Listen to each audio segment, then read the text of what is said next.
Sebelum merdeka, moyang aku pegang leher Maharaja Siam. Suruh hormat ke orang Melayu. Jangan berbuat khianat.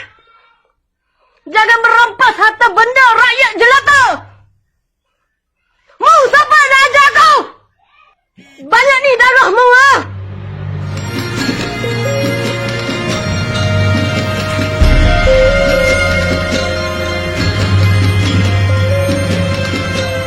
Saya melihat dan saya kabarkan kepada umat Nabi Muhammad. Setelah saya diperlihatkan Kaabah kosong, jalan raya kosong dan saya melihat kibaran bendera dan saya menyatakan apa yang saya perlihatkan. Di dalam perjalanan mimpi yang terakhir saya juga saya diperlihatkan akan ada huru-hara sebelum berlakunya satu malapetaka yang besar kepada tanah air kita. Saya juga diperlihatkan Donald Trump yang kalah kepada pilihan raya dengan game-game yang disediakan oleh kuncu-kuncu lawan mereka.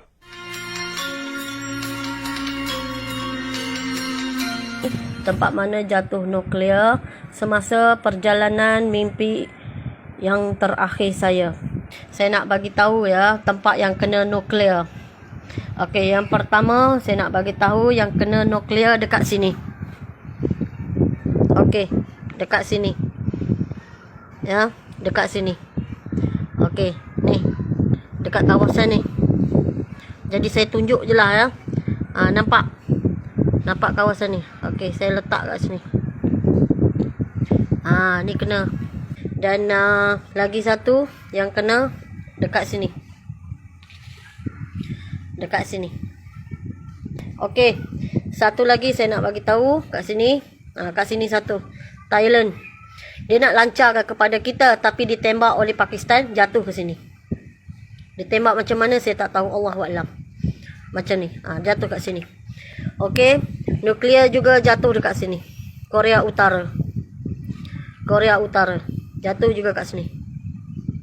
Dan satu lagi jatuh ke sini. Jatuh ke sini. Ni. Jatuh.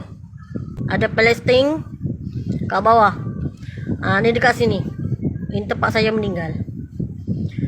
Meninggal di atas gunung berbatu yang tinggi. Sambil menadah tangan. Okey, saya nak beritahu kat Australia ya. Australia ni nuklear ada datang dua. Saya tak tahu yang dekat sini ni jatuh kat mana, saya tak tahu. Sebab saya terlalu fokus dekat sini. Masa ni orang terlampau ramai berebut-rebut makanan, huru-hara. Jadi jatuhnya dua. Tapi yang ni saya tak fokus jatuh kat mana. Saya minta maaf lah orang bahagian sini. Saya tak tahu jatuh ke mana. Allahuakbar. Saya lupa. Bukan, saya terlalu fokus kat sini. Saya terlalu fokus kat sini. Semalam saya dah bagi tahu ini tempat selamat. Dalam bulatan ni. Ini tak ada bom-bom. Tapi dia ada gempa-gempa. Gempa demi gempa, gempa demi gempa. Tempat lain huru-hara dan bom. Huru-hara dan bom. Ramai yang kata, apa yang terjadi dekat sini? Apa yang terjadi? Dekat sini, sini ni. Sini.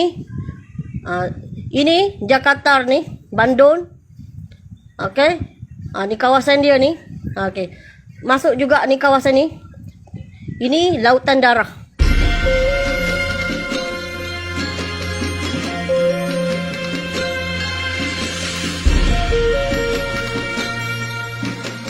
Saya daripada Kelantan. Okey. Okey. Ada Parlimen nombor 7 dari Kelantan. Kalau kata saya bertemu dengan saya dan keluarga bertemu dengan Parlimen nombor 7, adakah saya perlu ikut ataupun saya perlu tunggu Parlimen yang lain sebab Parlimen nombor 7 ni agak kuat sikit. Macam yang kuat cerita dulu. Dia bukan kuat, dia panglima tempur. Dia tak ada orang yang duduk kat sana wanita, orang tua, kanak-kanak, tidak ada. Dia panglima tempur. Jadi memang tidak adalah wanita, kanak-kanak ataupun orang tua. Tidak ada grup dia. Yang ada orang dewasa, matang, dah faham dah. Ini kalau pergi memang mati. Dah faham dah. Jadi memang diorang pergi aja, straight. Diorang pergi. Jadi kena ikut pada arah panglima juga nombor 7. dia akan arah ke mana? Silakan mungkin akan sampai kepada Panglima nombor 3. Akan sampai kepada Panglima nombor 3 iaitu Sultan Mizan. Okey, baik. Faham. Dikelilingi oleh pengawasan daripada Panglima 5, Panglima 3, Panglima 1, Panglima 2 dan Panglima 6. Nama Kak, tim Zakir ni ada lelaki juga ke semua perempuan? Ada laki-laki tapi tak ramai. Contoh wanita ada 100,000 orang, laki-laki ada 20 orang. Kerja apa? Kerja jaga wanita tadilah yang gila ni. Jadi yang lebih selamat kakak suggest mana? Kami ke Mekah ke atau ke Semenanjung? Terpulang pada pilihan ketua waktu tersebut. Dia ada ketua kapal atas tu. Terpulang pada pemilihan dia. Tapi yang dalam mimpi kakak tu banyak yang ke Mekah atau yang ke Semenanjung kak? Okey, yang saya tengok yang pergi ke Mekah ni daripada Indonesia, Kalimantan, Sabah dan juga Sarawak. Yang ni Islam lah, memang nak pergi ke Mekah, nak pergi terus pada cari Imam Mahdi melalui laut.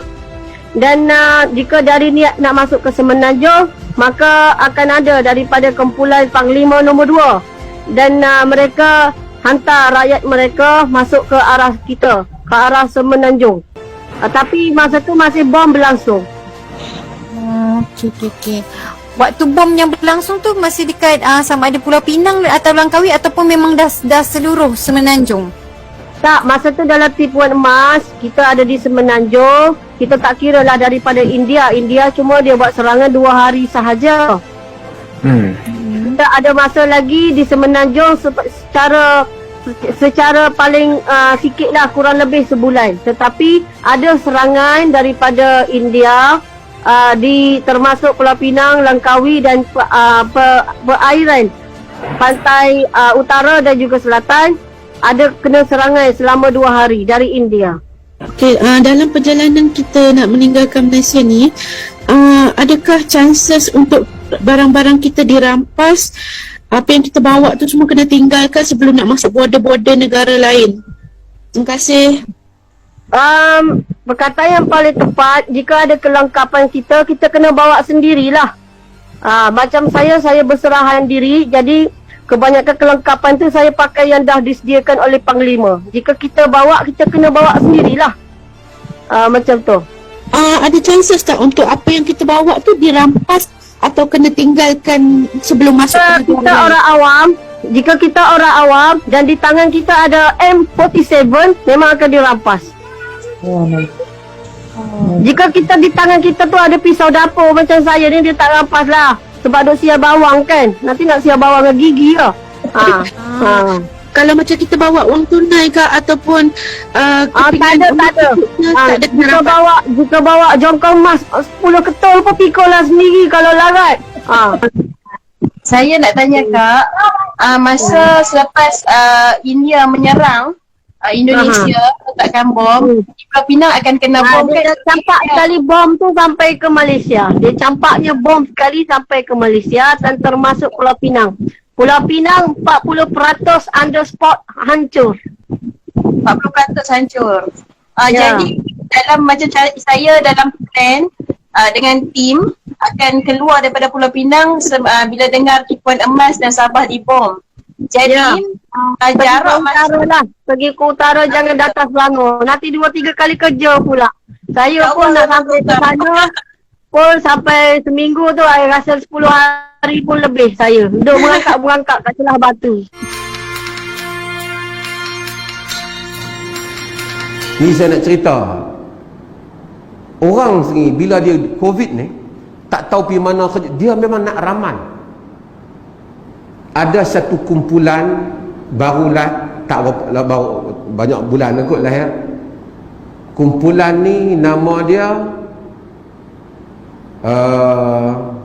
Perjalanan Mimpi Yang Terakhir, PMYT. Ada grup dia dalam media sosial. Grup ni grup ni ada ribu juga. Mereka sedang bergantung dengan mimpi satu orang yang nama dia Masitah Abdul Jalan. Dia ni telah muncul dalam medsos cerita tentang mimpi akhir zaman yang dia mimpi. Ada pengikut dia yang sedang siap jual rumah, buat rumah dalam hutan, nak korek dalam tanah, bersiap perjalanan nak pergi ke Syam, nak join Imam Mahdi. Ini cerita betul di Malaysia. Ni saya cerita, ini kisah dan mereka ada banyak grup-grup Telegram, WhatsApp mereka, sampai ribuan yang sertai. Duk siap beli barang apa semua, benar anak panah apa semua siap. Sebab dunia nak kiamat dah ni. Dan Masitah ni buat ramalan melalui mimpi dia, macam-macam lah ramalannya. Bulan Ogos apa akan jadi, bulan September apa jadi. Ni pendakwa-pendakwa mimpi ni yang membawa benda-benda khurafat yang seperti ini, mereka mendakwa dengan dakwaan-dakwaan yang karut, yang mana ni mimpi. Siapa nak kata apa, dia mimpi. So kepada Ustaz Kayangan, Ustaz Jadian, tiba-tiba Ustaz yang famous ke dan sebagainya untuk menyerang saya dengan call saya seolah-olah anda ni kebal api neraka. Hey, dengar sini baik-baik. Cuba buka depan aku nak tengok tinggi mana ilmumu. Ha? Menyingat kepala. Malaikat sudah bagi tahu saya ni hamba Allah yang kurang cerdik. Jadi saya menyampaikan perjalanan mimpi yang terakhir saya pun memang kurang cerdik lah. Saya sudah raung di dalam neraka Allah. Tidak ada golongan masuk neraka kerana vaksin. Saya juga sudah raung di mahsyar Allah. Tidak ada juga golongan yang susah payah kerana vaksin. Nabi Isa ni kacak. Tahu, kacak dia. Mata biru cair, dia tak macam muka Melayu ah, tak macam muka Jawa. Muka orang luar negara tu macam, tapi dia halus. Macam halus, kulit halus. Dia macam muka ni lah, muka Parsi. Tapi dia lembut, air muka dia tu lembut. Baginda ni muka dia lembut. Saya nampak dia di tingkat 2 di dalam syurga Allah Subhanahu Wa Taala. Untuk seluruh dunia, saya seorang saja atas muka bumi ni disapa dengan panggilan Sitah An-Nur. Kan saya doa bukan-bukan kan? Kamu nak lah. Perjalanan mimpi yang terakhir ni untuk umat Nabi Muhammad. Kalau Rasulullah sendiri tak mengaku untuk umat aku, bukan kerjaan aku untuk atasmu, tapi takdir Allah Subhanahu Wa Taala, mu ni ahli neraka. Mu tak lawan aku, tapi melawan Allah Ta'ala. Saya sudah diperlihatkan bagaimana sirat Allah dan ketinggian Allah. Bagaimana seksaan di mahsyar Allah. Bagaimana huru haranya di dalam neraka Allah. Hiruk piruk, pekik, memekik, melolong. Saya juga diperlihatkan keindahan syurga. Tetapi Allah menggambarkan di mahsyar siap dengan neraka. Maka saya tidak boleh senyum juga. Walaupun ada beribu, berjuta, berbelion hingga tak terkira dengan perkataan. Keindahan syurga. Ilmumu tidak lebih pada setitis air hujan pun, kata malaikat pengiring. Baru je kata pada aku hari ni. Sekarang ni, malaikat sudah pun memberitahu kepada saya. Malaikat pengiring, suka hatilah. Mu tak jumpa malaikat pengiring, mu ikut suka hatimu lah. Kata Ustaz. Ustaz Jadian. Ustaz Kayangan. Ustaz Duniawan. Ustaz tak apa-apa Ustaz. Ustaz gila follower. Tu Ustaz. Ha? Lagi satu. Ustaz apa? Ustaz scan-scan. Hei. Mu ni, kalau depan mata aku, habislah. Dah bantai. Orang cakap perjalanan mimpi yang terakhir. Dengar. Teliti. Tu baru Ustaz. Dengar ya, kepada Ustaz-Ustaz Kayangan, Ustaz-Ustaz Jadian, Ustaz-Ustaz tiba-tiba Ustaz-Ustaz scan, Ustaz-Ustaz merapu, Ustaz-Ustaz meraban. Dengar sini baik-baik. Dengar sini baik-baik ya. Saya nak bagi tahu zikrullah gelong bumi itu memang nama dia dah. Gelong bumi itu memang nama dia dah. Kerana satu malam Allah memberi kasih sayang kepada setiap hamba-hamba dia untuk saya memberitahu zikir gelong bumi.